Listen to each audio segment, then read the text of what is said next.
Charles Danzig, bonjour. Bonjour Philippe Alain. Vous publiez un nouveau roman qui a pour titre Histoire de l'amour et de la haine. Alors on vous connaît bien parce que vous animez une émission régulière tous les dimanches sur France Culture, une émission à laquelle on est évidemment très attentif. Et puis vous publiez des romans, des essais et votre nouveau livre qui a donc pour titre Histoire de l'amour et de la haine, publié chez Grasset, tourne autour du mariage pour tous, cette grande affaire que nous avons vécue en France il y a de cela maintenant 2 ans. Alors, pourquoi un roman autour du mariage pour tous? Eh bien, je trouve que il est intéressant de remarquer que les plus grands événements de l'histoire de France restent dans nos mémoires quand ils sont dans la littérature. Par exemple, je crois que nous nous souvenons mieux de la Révolution de 1848 parce que Gustave Flaubert a écrit son roman L'éducation sentimentale qui se passe à ce moment-là. En revanche, la Révolution d'avant, la Révolution de 1830, reste beaucoup moins dans nos mémoires parce que nous n'avons pas de roman. Le roman est une cristallisation de l'histoire. Et je me suis dit que ce qui s'était passé il y a 2 ans, qui m'a personnellement beaucoup frappé, mais pas que moi, il y a eu des millions de personnes dans la rue, méritait d'être recensé dans la littérature. Mais Charles, est-ce que le mariage pour tous, les manifestations qui ont eu lieu autour du vote de cette loi, sont aussi considérables que la Révolution de 1830 ou la Révolution de 1848? Non, naturellement, ça n'a pas mené une révolution immédiate, mais vous savez, je pense que ça procède d'un esprit révolutionnaire. Ça procède d'un esprit idéologiquement révolutionnaire. Ce qui s'est passé à ce moment-là, évidemment, on n'a pas renversé le gouvernement, mais il y a une intention là derrière. Je pense qu'il y a un esprit qu'on peut dire contre-révolutionnaire dans ces manifestations. On sait très bien qu'il y avait quelque chose. La dernière manifestation, que d'ailleurs, à mon avis, le gouvernement a commis une erreur colossale d'autoriser, qui s'appelait Manifestation de la colère, était une manifestation qui réunissait les pires ennemis, ce qui est toujours mauvais signe, c'est-à-dire des musulmans intégristes, des catholiques intégristes, des gens d'extrême droite, normalement toute personne qui se déteste, et là qui s'entendait et qui appelait à la démission du président de la République. Et ça participe d'ailleurs, je crois qu'il y a en ce moment, plus généralement et au-delà de mon roman, dans ce pays, une espèce d'obsession sexuelle, à propos des hommes politiques en particulier, qui procède d'un esprit révolutionnaire dans le sens que c'est un esprit contre le régime. Ça veut dire Je c'est quoi pense une obsession eh sexuelle ben, autour quand des hommes politiques? on c'est pas, je vais pas vous rappeler l'affaire Strauss-Kahn qui, après tout, n'est jamais qu'un homme politique Vous qui a voulez dire couché. l'affaire Trentweller aussi, par Mais oui, exemple? mais si vous voulez, c'est une espèce de chose qui si vous voulez, les coups de boutoir sexuels contre la politique sont un signe de volonté de changement de régime Vous faites sournois. allusion à quoi? Ben, je 1787, mais bien sûr, 1789? bien sûr, les Tous pamphlets les contre la libelles qu'il reine, y avait mais et oui. qui étaient publiés contre la Bien reine, par sûr, par exemple? exemple, tout à fait ça, exactement ça, les libelles contre la reine qui étaient imprimés en Hollande et qui nous racontaient que Marie-Antoinette était lesbienne, couchait avec la princesse de Lamballe, qu'il y avait des partous à la cour de France, ce qui était absolument faux, mais ça participait d'une tentative de déstabilisation du régime. Eh En bien, clair, les hommes politiques d'aujourd'hui devraient se méfier de cette je ambiance. crois,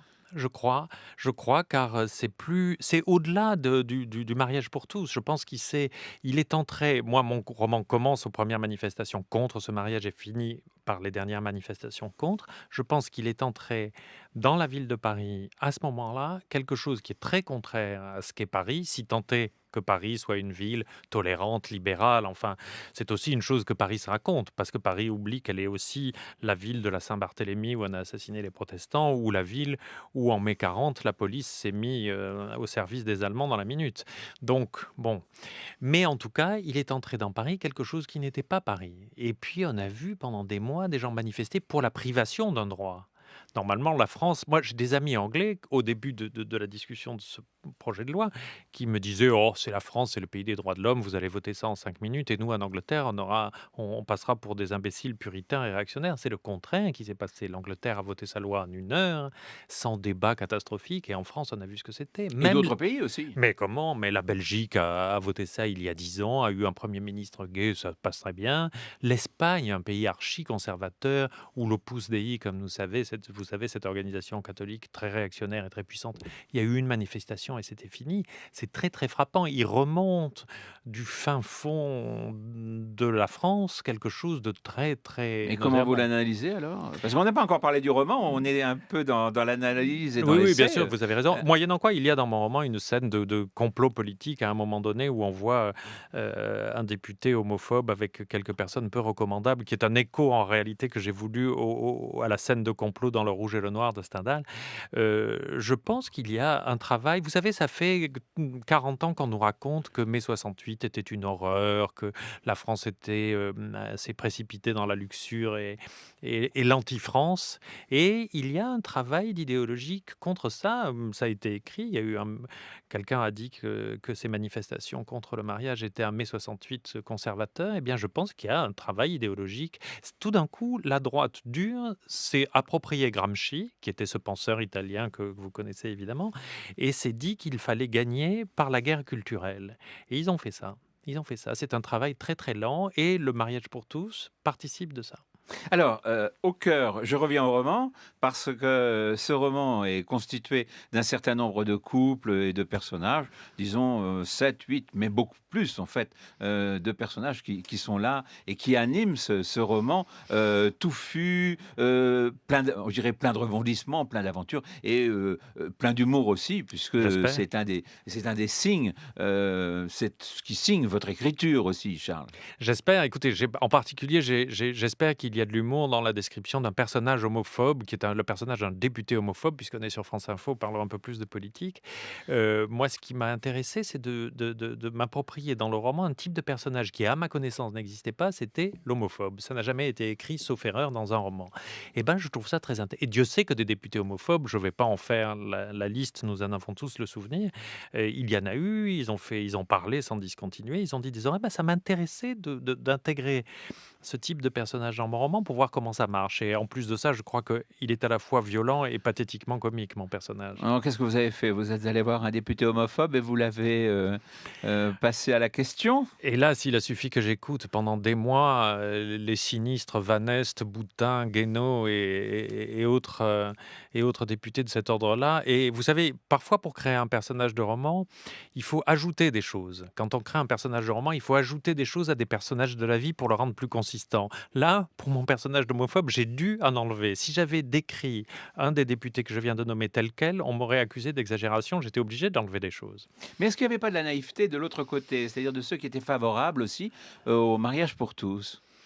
Probablement, il y avait de Enfin, la d'idéalisme beaucoup. Probablement, il y avait la naïveté de croire qu'une chose bien pouvait se passer bien et nous avions oublié qu'une chose bien n'est jamais acquise d'emblée. On avait oublié que les lois contre la ségrégation aux États-Unis, c'était d'abrogation de la ségrégation, s'était passé violemment. Or, c'était une bonne chose. C'est-à-dire que ce qui se passe, c'est que le bien a toujours du mal à s'installer. Les forces rageuses et haineuses sont beaucoup mieux organisées, font beaucoup plus de bruit et sont finalement vous savez, on a dit, je ne sais pas si c'est vrai, vous le savez peut-être mieux que moi, que c'était la première fois qu'en France, on manifestait pour empêcher l'attribution d'un droit à un groupe quelconque, ce qui est quand même une chose inouïe dans le pays supposé des droits de l'homme. Mais vous savez, si mon roman, sert à quelque chose, j'aimerais qu'entre autres, ça soit pour que ce pays se dise que la France n'est pas le pays qu'elle se dit qu'elle est. La France se projette l'idée qu'elle est un pays tolérant, merveilleux, libéral. Nous passons notre temps à donner des leçons au monde là-dessus. Eh bien, je crois que ça n'est pas vrai, c'est le contraire. Là, ce pays est devenu vindicatif, hargneux, et nous sommes le contraire de ce que vous... On se voit, la France se voit comme, vous savez, le tableau de la croix, la liberté guidant le peuple. Justement, on parlait de la Révolution de Le 1830. drapeau, Le drapeau, la fille, le sein à l'air. Et je crois que, hélas, la France préfère les seins à l'air à la liberté. Et encore. ça n'était peut-être pas très facile de faire en sorte que tous ces personnages interagissent les uns par rapport aux autres, non? Non, d'autant plus que mon roman se présente comme un manuel rangé par thème, où, chapitre après chapitre, de chaque thème est l'amour, les cheveux, les chaussures, les taxis, la masturbation. Ça m'amusait de vous savez, j'aime pas trop les romans de narration classique et j'aime bien les choses un peu compliquées à faire et j'essaie de faire en sorte qu'elles ne soient pas compliquées à la fin. C'était compliqué à écrire, mais c'était aussi comme un jeu d'enfant finalement. Je montais mon Lego et j'essayais de faire en sorte, et j'espère être arrivé à faire en sorte que les aventures de mes personnages se suivent alors qu'il y a aussi dans mon roman des idées, des réflexions et ce qu'on pourrait pompeusement appeler des Comment vous pensées. empêcher d'avoir des idées ou de réfléchir, Charles Danzig? Bah, un critique a dit que j'avais parfois plus d'idées que d'imagination et ça m'a paru un peu contradictoire car les idées sont de l'imagination. C'est une assez, jolie définition.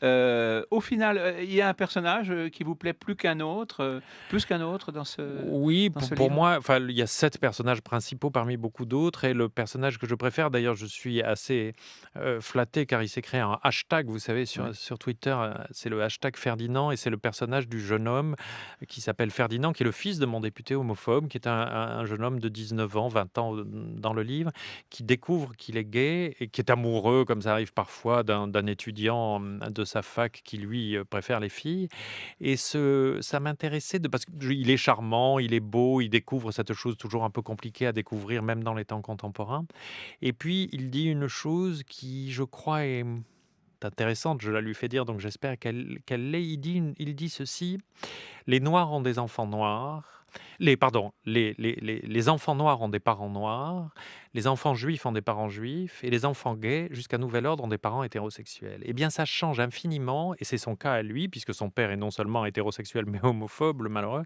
Ça change beaucoup le rapport à la solitude et à l'agression. Si un enfant noir ou juif rentre chez lui à la maison le soir en disant: «Je me suis fait traiter de sale nègre» ou de sale juif, il a affaire à 2 parents qui sont comme lui, qui sont non seulement noirs ou juifs, mais qui ont très probablement vécu la Ils même vont avoir de expérience. l'empathie. Oui, Ils vont ils comprendre. vont comprendre, ils ont vécu la même expérience très probablement. Un enfant gay qui rentre à la maison, qui s'est fait traiter de sale pédé, même si ses parents l'aiment, même s'ils sont blessés que leur enfant ait subi ça, ils ne comprennent pas la même chose. Ils n'ont pas la même expérience.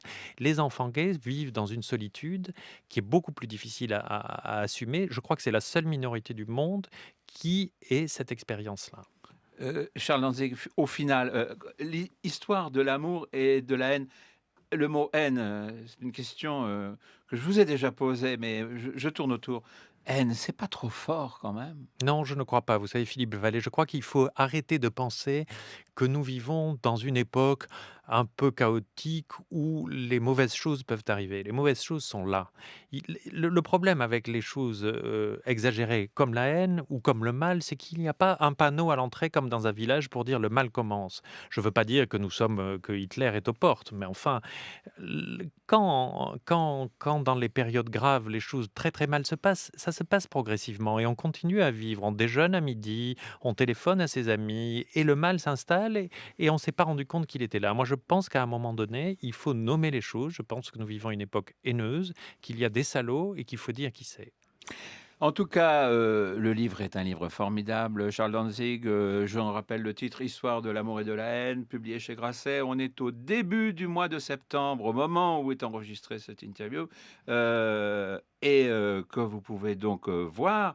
Alors, on ne sait pas comment vont se dérouler les semaines qui viennent, mais vous avez déjà été sélectionné pour 2 prix, le prix Renaudot et Le Médicis. le prix Médicis, 2 des grands prix littéraires de fin d'année. Beaucoup d'autres sont à venir, beaucoup de sélections sont à venir.